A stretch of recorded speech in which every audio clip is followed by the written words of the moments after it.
Welcome, dear children. I hope you all are in good spirit.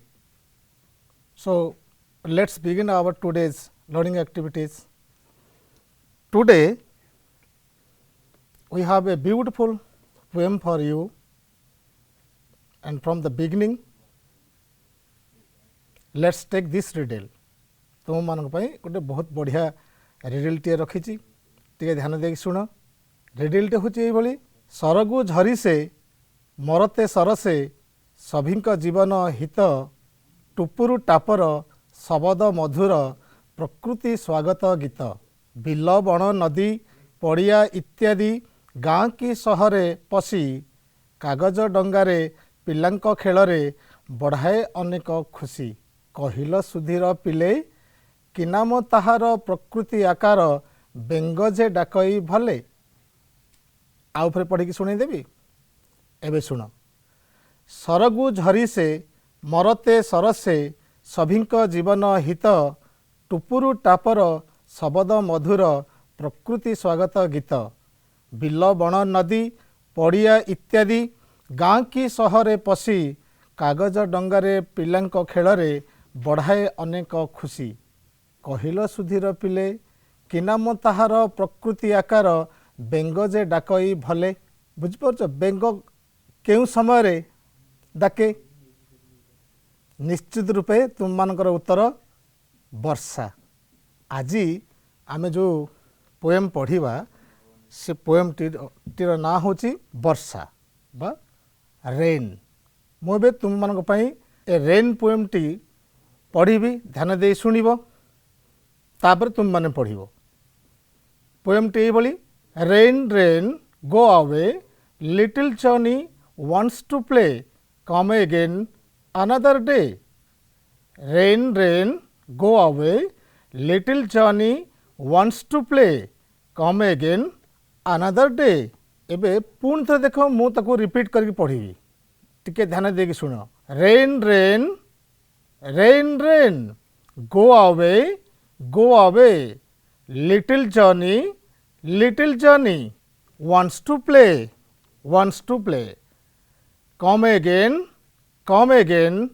another day।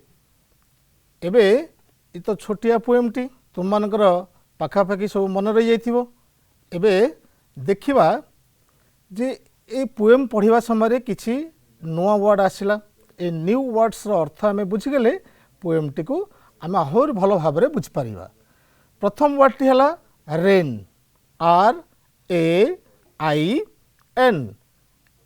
एई शब्दटीर अर्थ तुम माने निश्चित रूपे जानिछ तथापि कहि दउछि रेन अर्थ हला वर्षा।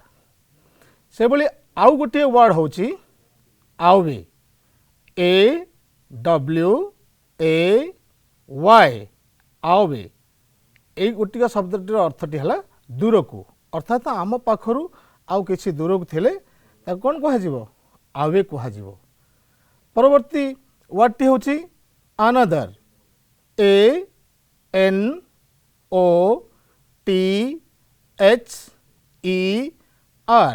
अनदर। ए अनदर शब्दटीर अर्थ हला परवर्ती बा अन्य गोटिए। एबे देख मु गोटिए लाइन पढ़ी तुम मानकर ए पोएम टी ऊपर किछिटा धारणा हो गलानी। मु गोटिए लाइन पढ़ी तुम्हें मन पकई कहबो मते सेही लाइन टी को रिपीट करिवो। जो लाइन टी को मु रिपीट कली तुम्हें सेही लाइन टी को रिपीट करके कहबो। प्रथम लाइन टी होची rain rain rain rain go away little Johnny wants to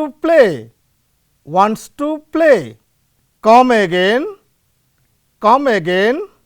another day। सबस बहुत बढ़िया कल। एबे आमे देखिबा ए पोएम टी ए भली अभ्यास करिबा परे आमे बुझिबा परे कोन हिची ना आम मानक पई किछि प्रश्न रहिबो।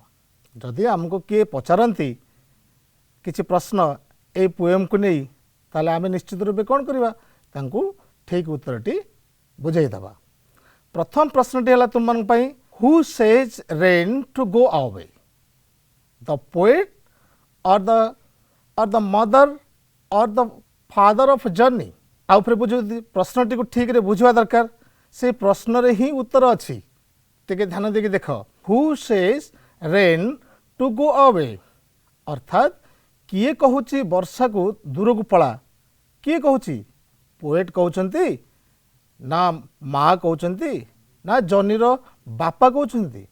एठी निश्चित रूपे आम कौन कहवा पोएट।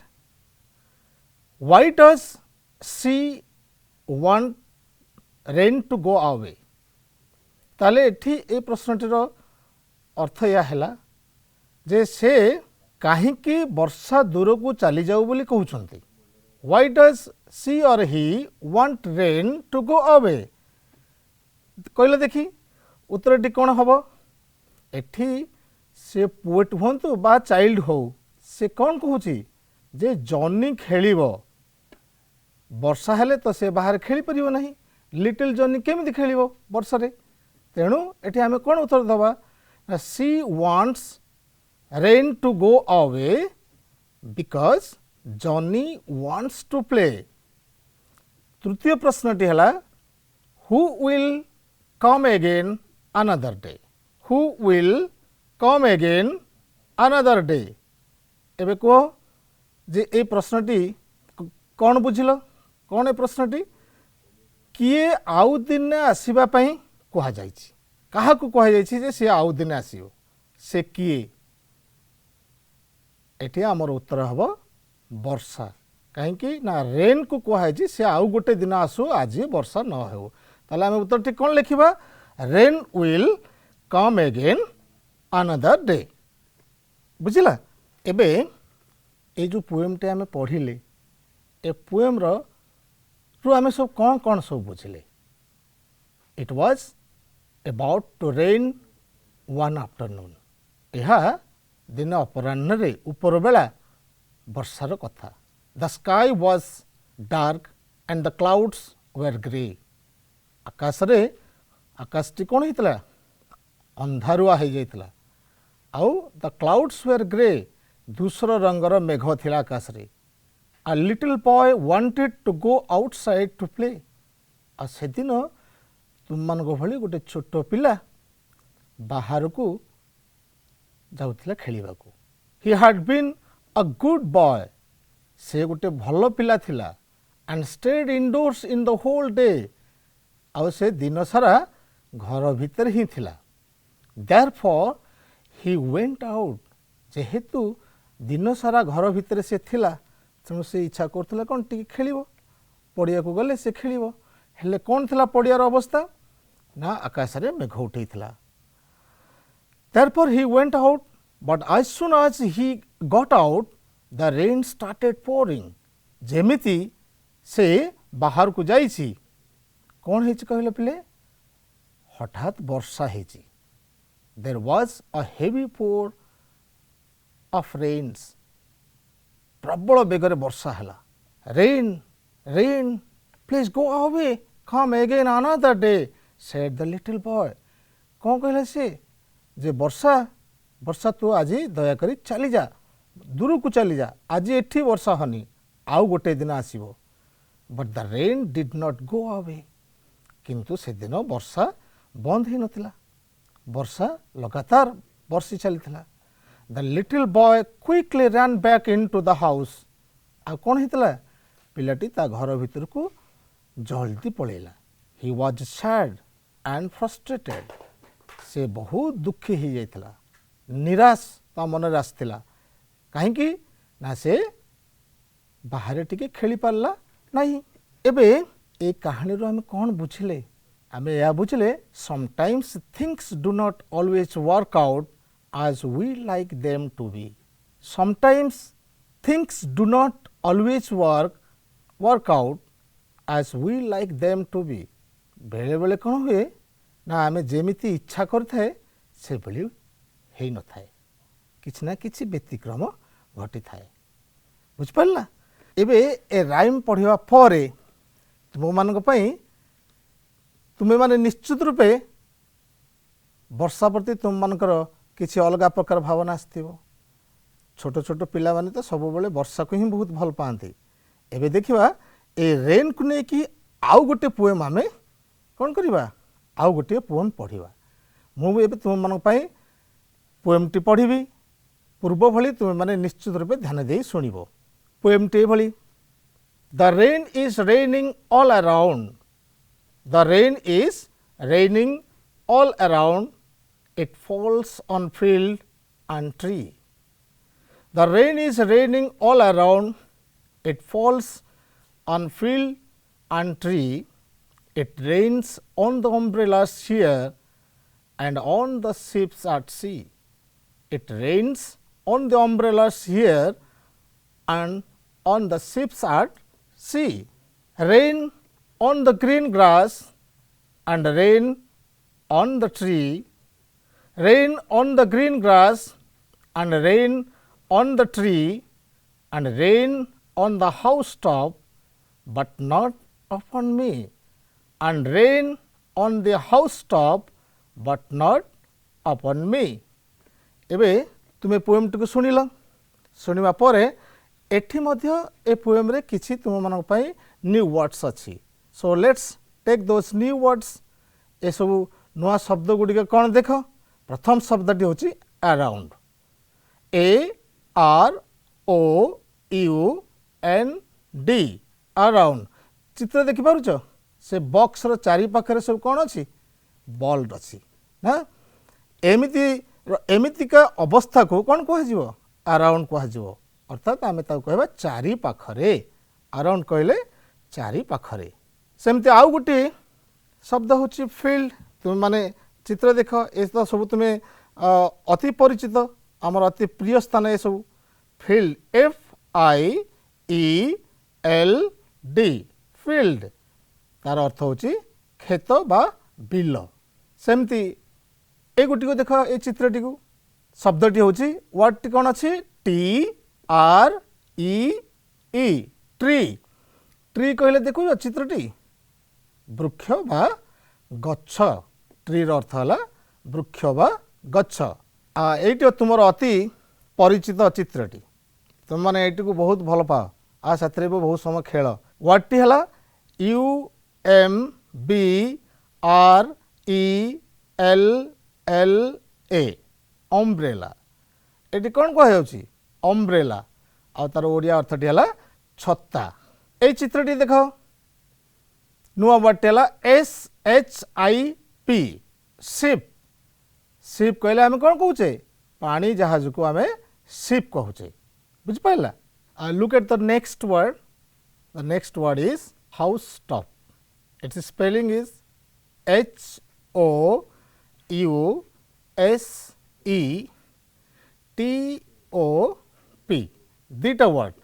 दीटा वर्ड को लेकिन ये शब्दटी आसी हाउस टॉप। चित्र देखि पारुछ हाउस कहले घर टॉप कहले ऊपर घर ऊपर कहले आमे बुझिबा छात ऊपरटी घरर छातटी होची house top. Next word open UPON open. चित्र देखि पारुछ एठी तुम माने पूर्वर गोटे वर्ड जानि थिबो ऑन। ऑन कहले ऊपर अबव कहले भी ऊपर। एठी ओपन रो मीनिंग भी ऊपर को किंतु तुम एठी टिके लक्ष्य करिवो ओपन आमे सेही स्थान रे व्यवहार करिबा जेते बेले गोटे ऑब्जेक्ट मूव करथिवो। जेमती देखो चित्र रे कोन अछि चित्र रे बिलेईटी टेबल ऊपर को जंप करूची अर्थात कैट रो बॉडी मूव करूची। जदि मूव करथिवो ताहले आमे ए शब्दटी लिखिबा ओपन लिखिबा। जदि खाली स्थिर थाए जेमती टेबल ऊपर बही रखिबा बा किसी ऑब्जेक्ट सेट अच्छी भी चित्र तुम लक्ष्य करथिवो जदि लागी करिक रहे ताले आमे ताको कोन कहबा ऑन सीट लगेबा। The book is on the table. जदि जेमती बिले मूव करछि तार बॉडी टेबल ऊपर को ताले आमे सेठारे एई शब्दटी को व्यवहार करिबा ओपन बुझ पारला। एबे केते गुडी न्यू वर्ड्स रो मीनिंग तुम मान जानि पारलो। So it is easy for you to understand the poem. एबे चलो भल्लो भाव रे क्लियरली आमे बर्तमान पोएम टी को पढ़िबा एवं बुझिबा। The rain is raining all around, the rain is raining all around, it falls on field and tree. जेतेबेले वर्षा हुए कौन किसी गोटे निर्दिष्ट स्थान रे सेमती हुएनी, तुम जानिछ वर्षा हेले चारिआडे वर्षा होची, कोट कोटी वर्षा होची। It falls on field and tree, गच्छ आउ पड़िया रे बिल रे चारिआडे वर्षा होची। The rain is raining all around, it falls on field and tree, it rains on the umbrellas here and on the ships at sea. देखि पारुछ कोट कोट वर्षा होची। It rains on the umbrellas here, it rains on the umbrellas here and on the ships at sea. वर्षा मध्य कौन होची आमर छता उपरे मध्य पड़ुची। आउ कोट वर्षा होची समुद्र रे थिबा जहाज उपरे मध्य वर्षा हेउची। Rain on the green grass and rain on the tree, rain on the green grass and rain on the tree. आउ कोटी वर्षा होची वर्षा मध्य घास उपरे होची। ग्रीन ग्रास कहले कौन बुझिला, सबुज रंगर घास उपरे मध्य वर्षा होची। एवं rain on the tree and rain on the housetop but not on me, and rain on the housetop but not on me. वर्षा घर छात उपरे होची किंतु मो उपरे वर्षा हेई पन्नी, बट नॉट ऑन मी। एबे पिला माने ए छोटिया पोएम टी को आम माने भल भाव में पढ़िले बुझिले। एबे वर्तमान नेक्स्ट एक्टिविटी आम मानक पई हला जे आमे आमको किछि प्रश्न पचरा गले से प्रश्न आमे ठीक भाव में दबा। So let's understand the question. Question number 1, what is the poem about. प्रथम प्रश्नटी हला जे ए पोएम टी कहा विषय रे कहले देखी, कहा विषय रे, निश्चित रूपे रेन विषय रे। तेबे आमे उत्तरटी किबोल लिखिबा, the poem is about the rain. Second question हला where does it rain, where does it rain, say the places और थिंग्स। वर्षा केउठारे हेउछि तुमे से सब स्थान मानकर ना कहबो। Where does it rain, it rains on what, it rains on umbrella, it rains on tree, it rains on green grass, it rains on the ship, it rains on the house top. Yes or no? Yes. Question number 3, why doesn't it rain on the child or poet? अच्छा कहले देखी वर्षा कहीं थे पिलाटी ऊपर हेउ नथिला। It doesn't rain on the child because the child is inside the house। कहीं हेउ नथिला कारण पिलाटी ता घर भितर रहितला, सेथिपई वर्षा ता ऊपर हेउ नथिला। कोन लिखिबा उत्तरटी, it doesn't rain on the child because the child is inside the house. देखो तुम मान पई किछि मल्टीपल चॉइस क्वेश्चंस अछि, प्रश्न दिया हिछि एवं चारोटी ऑप्शन मध्ये दिया हिछि, तुमे ठीक ऑप्शन टी को बाछिबो। Rain is raining on A field, B tree, C river, D the men in ships. Correct उत्तर कौन है, B the tree. Second question है rain drops do not fall on, वर्षा टोपा कहा ऊपर पड़ नथिला। A umbrella, B the poet और child, C housetop, D green grass. आमर ऑप्शन टी है कौन, बी द पोएट और द चाइल्ड। पिलाटी उपरे वर्षा हेउ नथिला। से भली तुम मन पई गोटे कलम अछि ए एंड बी, चारोटी वर्ड अछि प्रति कलम रे तुमे ताकू मैचिंग करेबो। ए कलम रे अछि बिग, टॉल, ग्रीन, ब्लैक। सेमती बी कलम रे अछि umbrella, house, tree and field. एबे पोएम टी आमे बुझिले, अनेक गुडे प्रश्नर उत्तर मध्य हम माने कले। पोएम टी एई भली थिला, when it rains it falls everywhere. जेतेबेले वर्षा हुए वर्षा सबुआडे पड़े। When it rains, it falls everywhere. It rains on umbrella. It rains on umbrella. कोठी वर्षा पड़े अम्ब्रेला पर वर्षा पड़े फील्ड रे पड़े on tree ships green grass and housetop कोट कोट सब वर्षा पड़े it rains everywhere it rains on umbrella वर्षा ऊपर अम्ब्रेला ऊपर वर्षा पड़े on field on tree on ships on green grass and on house top, but it cannot fall on me when I am under the umbrella or inside the house.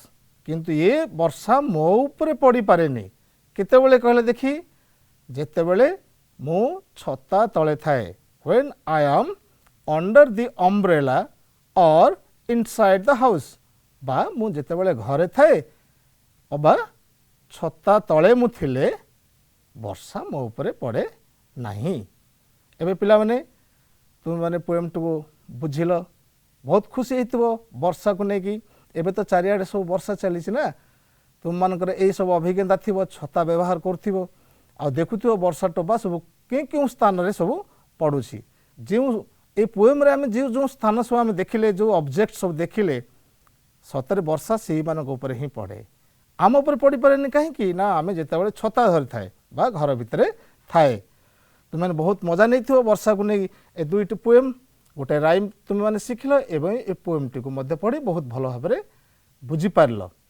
तेबे आजर आमर ये शिक्षण कार्य ये रखा तुम समस्त को थैंक्स।